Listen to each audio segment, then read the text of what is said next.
Hello and welcome to the studio. So in today's film I want to do an alternative sky for this pine print. When I was designing it at my art fair on the Hoof, I came up with this very stylised moon, and I thought I was going to make this into a lovely blind emboss on the print, but in the end I liked it with the sky. And of course I can't make a blind emboss with this now because I can't get enough pressure with all this surrounding lino to be able to make an emboss. So if I'm going to have a blind emboss in my sky and do an alternative version, I need a moon that I can isolate as a single block on its own.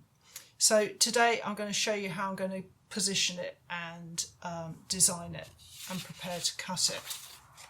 So put that sky aside, and the first thing that I did, and I'm going to show you how I did it in a second, I'm going to print in a second, was to print myself a copy onto tracing paper. Let's put that against some white paper so you can see. I printed my line block onto tracing paper, and that allowed me to think about this other moon and where it should sit. So I've decided I'm going to do a smaller version, and I'm going to have it sitting down here at the bottom left of the picture, slightly behind this great old gnarly tree trunk here. So I was able from that tracing to roughly position a piece of lino in the right place. So since I only want enough lino for the moon, it looks a bit forlorn, this little piece of lino here, but that will do the job. But before I do anything else about working out how it's going to sit in relation to that bit of tree trunk, I want to prep the lino. And I have done a video about this before, but I'm just going to run through it again because it's kind of a good thing to know. So I have my traditional artist lino here. This is the stuff that has the burlap backing, and it's made of wood flour and linseed oil basically. So first thing I'm going to do is to key it. I've got a fine sanding block here. This is just a cheap foam one, nothing special, just fine sandpaper, and I'm just going to give it a little rub like so. That's really all I need to do to key the surface. The next thing I'm going to do is to stain it, because my eyesight's not great, and if I stain the lino I can see what I'm doing so much better. So in this little jar here, this little pan here, I've got some printing ink. So this is oil-based printing ink in a sort of nice bright pink, and I have diluted it probably about, I don't know what, 8 parts white spirit to 2 parts printing ink to give me a very washy stain here. So I'm just going to take a cloth, and lovely lady turned up at one of my classes with a whole load of bits of cloth for me, so thank you very much. This is one of her rags that I'm using here, and I'm just going to take that stain and rub it onto the block. Now the stain's got quite a lot of white spirit in it, so it's actually doing two things. It's staining the lino so I can see what I'm doing, but it's also degreasing the surface of the lino as well, so when I come to print it'll take the ink nicely. So I'm just going to leave it like so.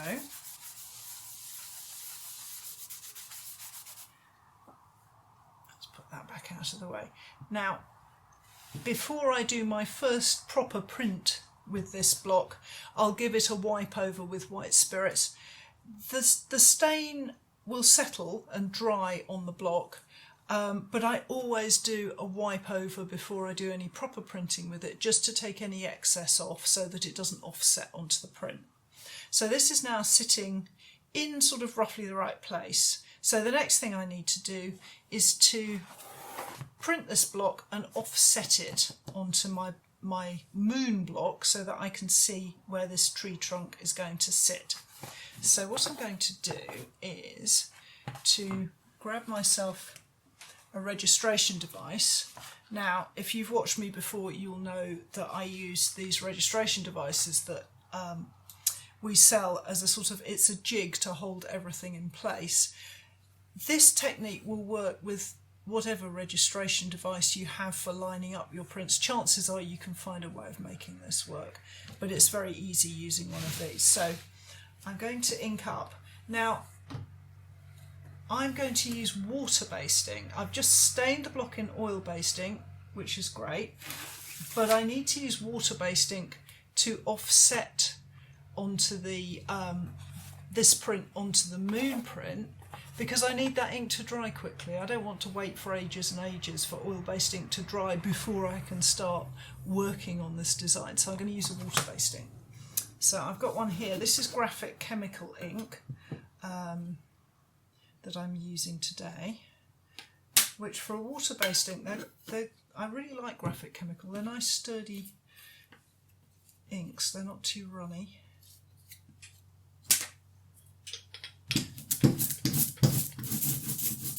So I want enough ink that I'm going to get it to print first onto my tracing paper and then be able to rub that wet ink back down onto the new lino block. So I want enough ink for that, but I don't want so much ink that it's going to be thick enough to distort the edges. I need to know exactly where the edge of that tree trunk is, so that when I'm cutting I get a very accurate registration. So I'm kind of trying to walk the tightrope between those two needs. So now I've got my roller inked up. So you can see it's sort of like a sort of, I guess, a sort of satiny layer on the roller. It looks like suede, and that's kind of enough ink for what I need for this purpose. So let's get my block. Put that out of the way for the moment. And it's only this area that I need to ink up, because this is the only bit that has any impact on that little moon. So let's just focus in on that.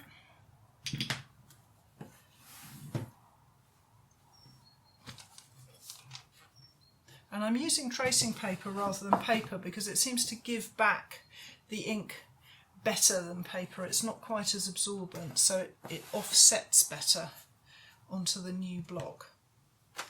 So I've got everything locked into place. My block's now locked into place. And I'm going to do this by hand. I'm using a glass Baron here. These are made by Thomas Pettit, and I find it very useful for this kind of application. I have lovely bamboo Barons for doing some of my printing with, but this glass one I'm increasingly fond of it because there's no friction between the glass and the paper, and it gives a nice pressure. So I'm just using the edge of it there, and you can see I now have print, so I need to move fairly fast. It's a very hot afternoon, so that ink's not going to be wet for very long. I need to get that one out and pop this one in. My stain is now perfectly dry, and I can pop that one down and back with the Baron. And just rubbing to offset that marking.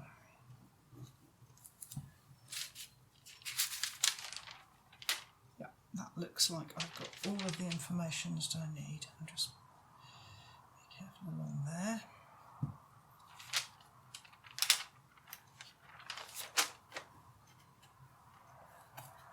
Let's take that out.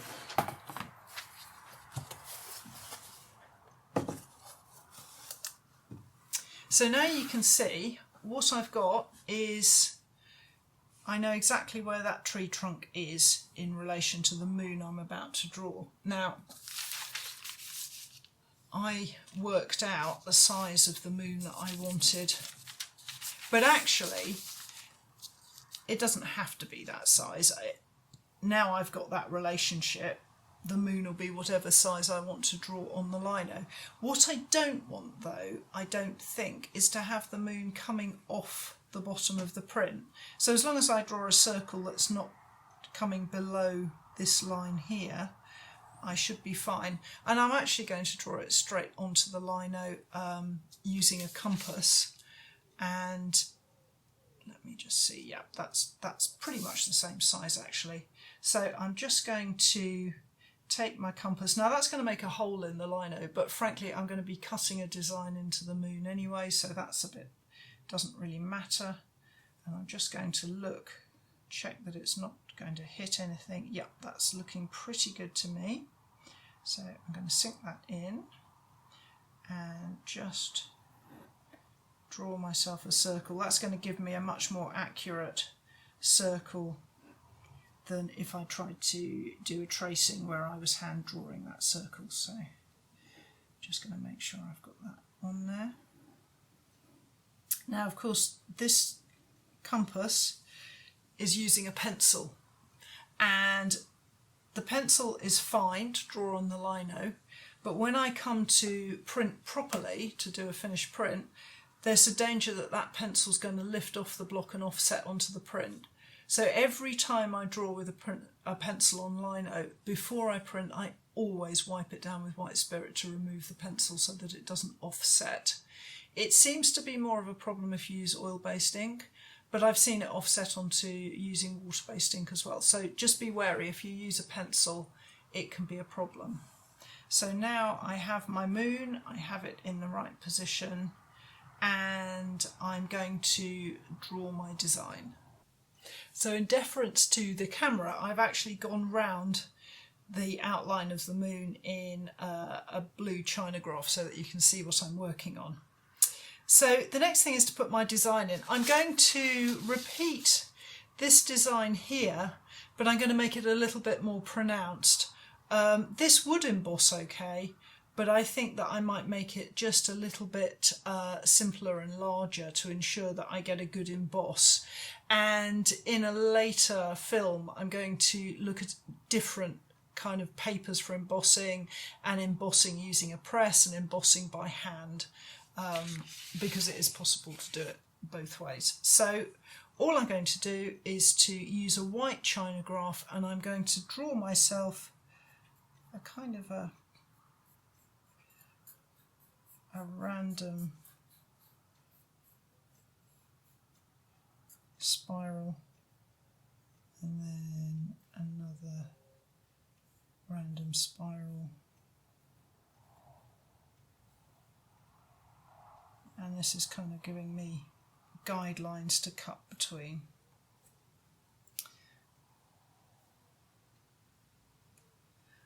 So that's, yeah, that should do. Just refine it a little bit.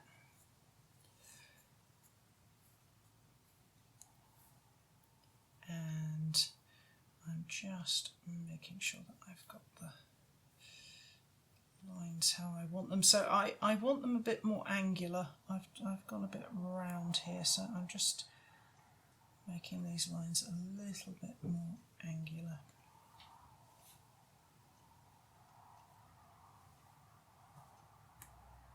And a little bit more definite.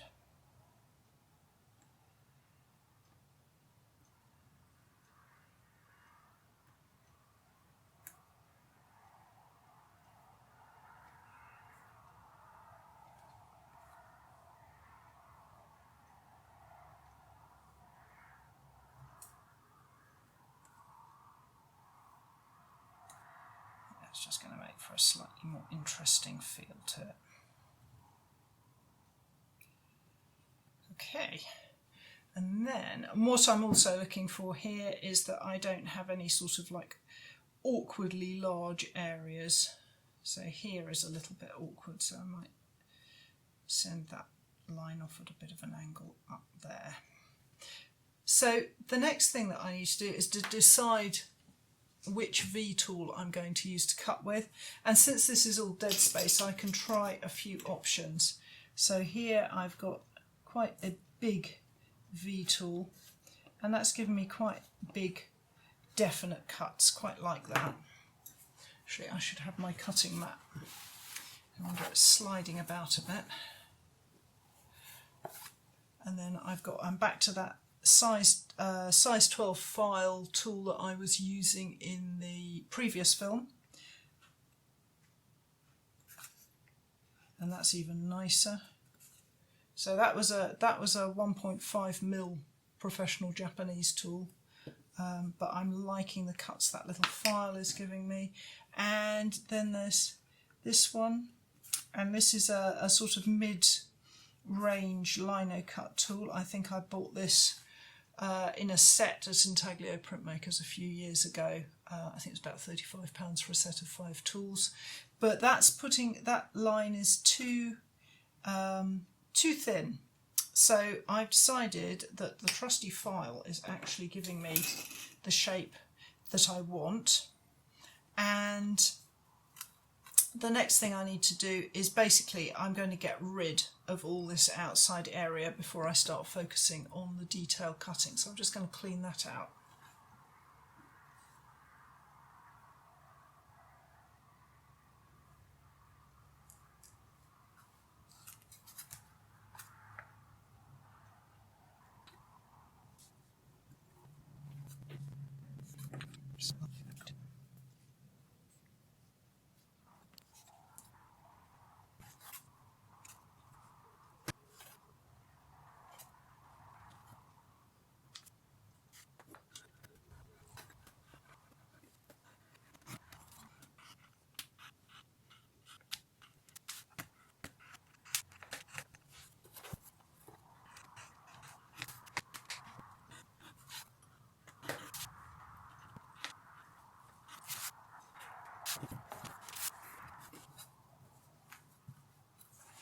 So now I've taken out all the edges here, I will go back with a flatter gouge and just take out the ridges a bit later, like I did in the previous film.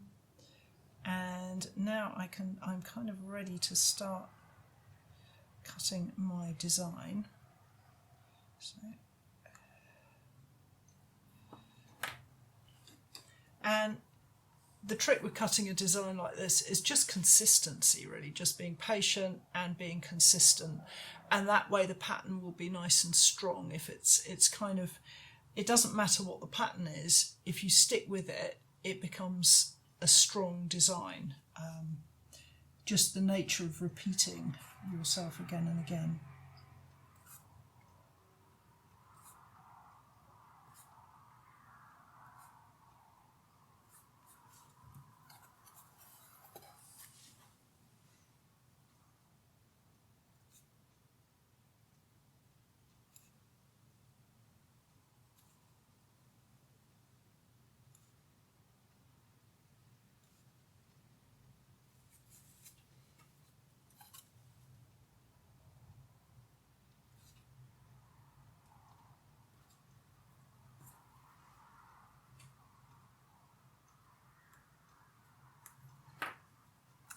And I'm just adding a line in here because I felt that the area was getting too large for the design, so I've just added an extra dividing line in there.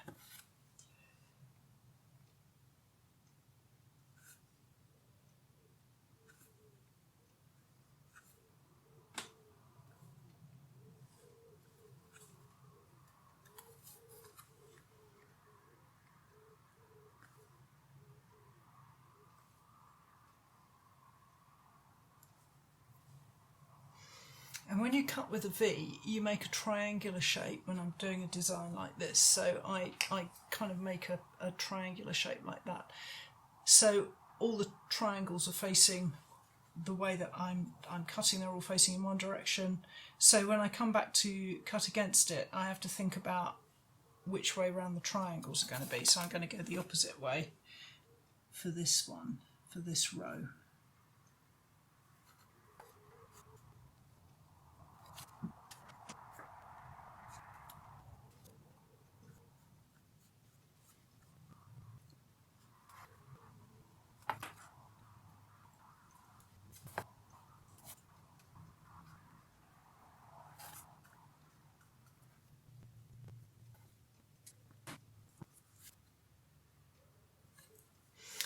And when I need to check how I'm getting on, all I'm going to do is to take a rubbing. And to do that, I'm going to grab myself some newsprint.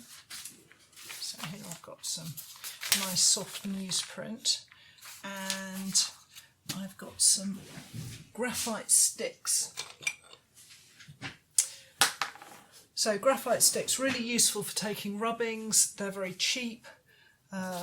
I think the brand I use are called Lyra, and it just allows me to check in with my cutting and see how I'm doing. So early days, but I'm kind of getting there. So I'll just take rubbings periodically to catch up with how my progress is going.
Okay, so I think I've finished, but I'm not sure because I kind of like this plain area here in the print, but I have to decide whether I want that to be cut away so that when I emboss it, it shows as a raised area, or I want to leave it in and have it show as a not as a raised area. So I'll test that, I think, before I go much further with that.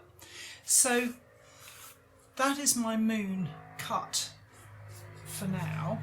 I've just got a damp cloth here so I can take off the white, and you can see how that's giving me rather a nice pattern there.